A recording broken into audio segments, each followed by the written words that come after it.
What's the meaning of contrafactive?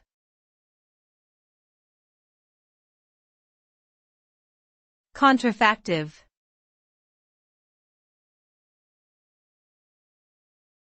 Contrafactive.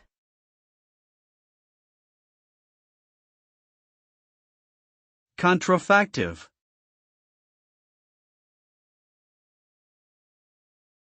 Contrafactive.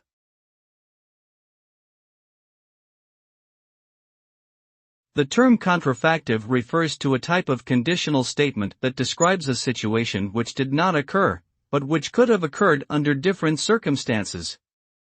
The contrafactual condition is expressed using the past tense, and it implies that something different might have happened if some aspect of the situation had been different.